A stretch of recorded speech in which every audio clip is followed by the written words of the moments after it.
Natural hair colour కోసం చూస్తున్నారా? అయితే Anoos henna and black expert వాడండి. సుమన్ టీవీ ప్రేక్షకులకు నమస్కారం. మార్చి 3న హోలీ జరుపుకోవాలా, 4న జరుపుకోవాలా, మరి మార్చి 3న చంద్రగ్రహణం ఏర్పడుతుంది. ఈ సందిగ్ధంలో అయితే మనమంతా ఉన్నాం కదండి. ఓ వివరణ, ఓ క్లారిటీ ఇవ్వడానికి ప్రస్తుతం మనతో పాటు ఉన్నారు ప్రముఖ జ్యోతిష్యులు, సంకల్ప మందిర్ నిర్వాహకులు బ్రహ్మశ్రీ నందిబట్ల శ్రీహరి శర్మ గురువు గారు. వారితో మాట్లాడి క్లారిటీకి వచ్చేద్దాం. గురువు గారు నమస్కారం. గురువు గారు, వాగర్థావివ సంపృక్తౌ వాగర్థ ప్రతిపత్తయే జగతః పితరౌ వందే పార్వతీ పరమేశ్వరౌ ఆదిత్యాయ చ సోమాయ మంగళాయ బుధాయ చ గురు శుక్ర శనిభ్యశ్చ రాహవే కేతవే నమః. శృంగేరి జగద్గురు పీఠాధిపతులకి, కంచి పీఠాధిపతులకి నమస్కారములు తెలియచేసుకుంటూ కార్యక్రమాన్ని ప్రారంభిద్దాం. గురుగారు, మరి హోలీ పండుగ అసలు శాస్త్రం ఏం చెప్తుంది? అసలు ఏమైనా కథ ఉందా? అండ్ హోలీ 3న జరుపుకోవాలా, 4న జరుపుకోవాలా? కాముని దహనం అంటూ ఉంటారు. ఇదంతా కూడా నేటి తరానికి కావాలి గురుగారు, మీ ద్వారా వినాలి అనుకుంటున్నాము. మరి చంద్రగ్రహణం కూడా వస్తుంది. ఏ సమయాన, ఏ రోజున చేసుకోవాలి? ఒక పూర్తి వివరణ, క్లారిటీ ఇవ్వరా గురువు గారు? తప్పకుండానమ్మా. అసలు ఈ యొక్క హోలీ పండుగ అనేటువంటి యొక్క విశిష్టత, దాని గురించి తెలుసుకునే మొదలు అహోరాత్రాలు అనేటువంటి తెలుసుకోవాలమ్మా. అహోరాత్రంలోనంటే రాత్రిపూట మాత్రమే జరుపుకునేటువంటి పండుగలు 4. ఏంటేంటి గురువు? మహాశివరాత్రి, 2 పాల్గొన పౌర్ణమి, కామదహనం అని అంటారు, హోలీ పండుగ జరుపుకునేటువంటి రోజు. తర్వాత జన్మాష్టమి, శ్రీకృష్ణుడి జన్మాష్టమి, దీపావళి. ఇవన్నీ కూడా 4 కూడా రాత్రిపూట జరుపుకుంటారు. అంటే ఎందుకు ఈ యొక్క కామదహనము అంటే, తారకాసుర సంహారానికి సంబంధించి రాక్షసుడైనటువంటి తారకాసురుడు పొందిన వరము పరమేశ్వరుడికి సంతానం వల్ల నాకు మరణం కలగాలి అని. ఎందుకంటే పరమేశ్వరుడికి భార్య సతీదేవి మరణించిన పిదప వియోగం చెందినవాడే పరమేశ్వరుడు తపస్సు చేసుకుంటాడు. మళ్ళీ ఆమె పార్వతిగా జన్మిస్తుంది.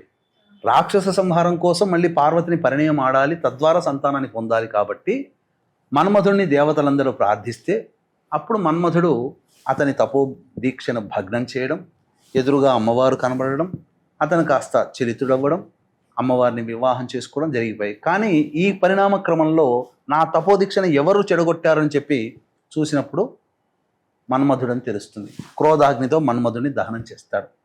కాబట్టి కాముడు అనగా కోరిక, కాముడు అంటే ఎవరు? కోరికే కదా మన్మధుడిది. ఆ కోరిక మరణించిన రోజు కాబట్టి కామదహనం అనేటువంటిది జరుపుకుంటారు. ఇంకొక వృత్తాంతము, పరమ నిష్ఠాగరిష్ఠు భాగవతోత్తముడైనటువంటి ప్రహ్లాదుడిని చంపడానికి తండ్రి అయిన హిరణ్యకశిపుడు అనేక ప్రయత్నాలు చేసి ఓడిపోతాడు. తన అన్న పడుతున్న వేదనని చూసి హోళిక అనే చెల్లెలు రాక్షసి నేను సంహరిస్తానన్నాయని చెప్పి మొత్తం చితిమంట పేర్చుకొని ప్రహ్లాదుని ఒళ్ళో పెట్టుకొని ఆ చితిమంటల్లో దూకుతుంది. తనకు ఒక గొప్ప వరం ఉంది, మా మంటల్లో కూడా నాకు మరణం ఉండదు అని చెప్పి. కానీ విష్ణు తేజ ప్రభావం వలన ఆ మంటల్లో మాడి మసైపోతుంది. ప్రహ్లాదుడు పూల మించి నడుచుకుని వచ్చినట్టుగా నడుచుకుంటూ వచ్చేస్తాడు. సో చిన్న పిల్లల్ని పట్టి పీడించే రాక్షసిని సంహరించినటువంటి రోజు కాబట్టి ఈ రోజున అనగా కామదహనం అనే రోజున అనేక భోగి మంటల్లాగానే అనేకమైనటువంటి కలప దుంపలు, ఆ చెక్క ముక్కలు అన్నీ వేసి రాక్షసి చనిపోయిందనే ఉద్దేశంతో కేరింతలు కొడుతూ తిట్లు తిడుతూ కామదహనం అనేటువంటిది చేస్తారు. ఈ రోజుకు ఒక గొప్ప విశేషం ఉందమ్మా. ఏంటనంటే పరమేశ్వరుని చెంత ఉన్నటువంటి అమ్మవారు అలకబూని భూలోకానికి వస్తుంది. మళ్ళీ తిరిగి పరమేశ్వరుని పొందాలనే ఉద్దేశంతో మామిడి చెట్టు కింద పరమేశ్వరుని స్థాపించుకొని నిత్యము పూజ చేస్తూ పరమేశ్వరుని కోసం బాగా ఆర్ద్రమైన హృదయంతో తపస్సు చేసినట్టు కారణం మెచ్చినటువంటి స్వామి వివాహం చేసుకుంటాడు. ఇదే ఈ పాల్గొన పౌర్ణమి రోజున మీనాక్షీదేవి ఏకాంబరేశ్వరుడు అనగా సుందరేశ్వరుడు వివాహం జరుపుకుంటారు. కాబట్టి వీక్షించేటువంటి మన సుమన్ టీవీ ప్రేక్షకుల్లో ఎవరైతే దాంపత్య సమస్యలతో బాధపడుతుంటారో, ఎవరైతే ఈ సంబంధించినటువంటి వివాహ సమస్యలతో అబ్బాయిలు అమ్మాయిలు బాధపడుతుంటారో, ఈ రోజున మీనాక్షి సుందరేశ్వరు అంటే శివపార్వతుల కళ్యాణం ఎవరైతే చేస్తారో వాళ్ళకి అనతి కాలంలోనే దాంపత్య సమస్యలు తొలగిపోతాయి, వివాహము నిశ్చయం అవుతుంది. ఇది ఎప్పుడు చేయాలి? 2వ తారీఖు రోజున చేయాలి. ఎందుకంటే 2వ తారీఖు సాయంత్రం 5:35 చిల్లర ముహూర్తానికి చతుర్దశి వెలిపై పౌర్ణమి ప్రారంభమవుతుంది. కాబట్టి ఈ కామదహనము కానీ హోళికోత్సవము కానీ రెండవ తారీఖు రోజున జరుపుకోవాలి. ఈ కళ్యాణం కూడా 2వ తారీఖు సాయంకాలం ప్రదోషకాల సమయంలో చేయాలి. అయితే హోలీ పండుగ ఎప్పుడు జరుపుకోవాలి? చంద్రగ్రహణం వస్తుందా? అవును, 3వ అంటే ఈ తారీఖు. చంద్రగ్రహణం సింహరాశిలో ఏర్పడుతుంది కాబట్టి ప్రధానంగా ఈ గ్రహణ సందర్భంగా గ్రహణ వేధ చంద్రగ్రహణానికి మాత్రం 3 జాముల ముందర కాబట్టి ఉదయం 9:19 నుంచి గ్రహణ శూల అనేటువంటిది ప్రారంభమవుతుంది.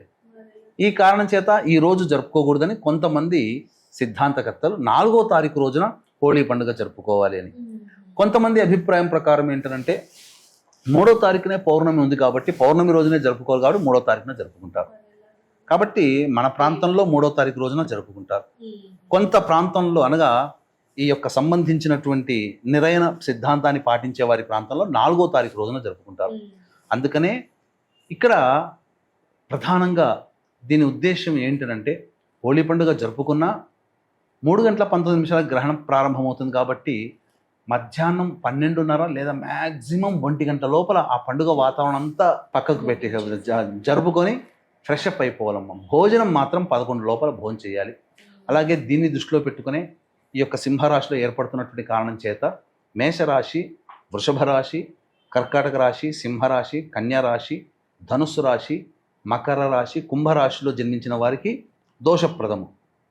కాబట్టి ఈ రాశుల్లో జన్మించినటువంటి వారికి మన పీఠమాధ్వర్యంలో 4వ తారీఖు రోజున సాయంకాలం 6 గంటలకి గ్రహణ దోష నివారణ పూజలు, హోమాలు జరిపించి శక్తిపాతం చేసినటువంటి కరుంగలి మాల ఇవ్వడం జరుగుతుంది. అవకాశం ఉన్న వాళ్ళు స్క్రీన్పై కనిపిస్తున్నటువంటి నెంబర్కి కాంటాక్ట్ చేసి మీ గోత్రనామాదులు 4వ తారీఖు సాయంత్రం 5 గంటల లోపల నమోదు చేసుకోవచ్చు.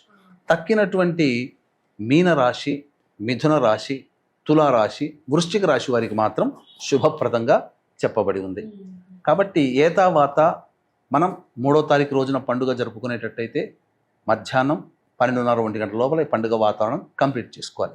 3 గంటలకి ప్రారంభమవుతుంది. కాబట్టి శిష్టాచారులు, సాంప్రదాయవాదులు, ఉపాసనాపరులు 3:19 నుంచి సాయంత్రం 6:47 వరకు కూడా చక్కగా ఇష్టదేవత ఆరాధన, గురువుగారు ఇచ్చిన మంత్రోపదేశము అవన్నీ పఠిస్తే చాలా ఇబ్బందులు అనేటువంటివి తొలగిపోతాయి. దైవ బలం పెరుగుతుంది. ఈ ఏ రాశులు అయితే బాగోలేవని చెప్పానో మేషరాశి, వృషభ రాశి, కర్కాటకము, సింహము, కన్య, ధనుస్సు, మకర, కుంభరాశిలో జన్మించినటువంటి వారికి బాగోలేదు కదా, అటువంటి వాళ్ళు దేవతారాధన చేస్తే ఇబ్బందులు కలుగుతాయన్న కదా, ఆ ఇబ్బందులు కూడా తొలగిపోతాయేమో, వాళ్ళు శుభవంతులు అవుతారు.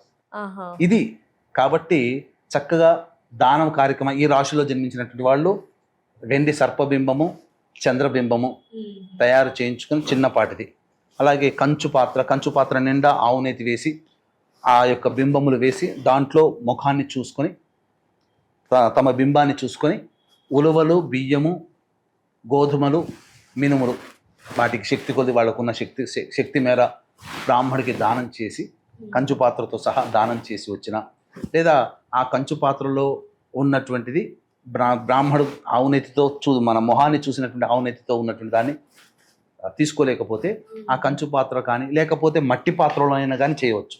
చేసి ఆ మొహాన్ని చూసినటువంటి దాన్ని అదే విధంగా దేవాలయంలోని రావి చెట్టు దగ్గరనైనా లేదా దీపారాధన చేసే చోటనైనా కానీ దీపారాధన చేసి వస్తే సరిపోతుంది. ఆ దోషంతో మరునాడు చేయాలా గురుగారు ఇదంతా? 4వ తారీఖు రోజున చేయాలమ్మా. ధన్యవాదాలు గురుగారు. హోలీ ఏ రోజు చేసుకోవాలి అనే సందిగ్ధంలో మేమంతా ఉన్నాము, బట్ వివరణ తెలియచేశారు. దానికి ఉన్న అర్థం ఏంటి తెలియచేసి చాలా చక్కగా వివరించినందుకు ధన్యవాదాలు గురువు గారు. నమస్కారం. సర్వం శ్రీ ఉమామహేశ్వర పరబ్రహ్మార్పణమస్తు.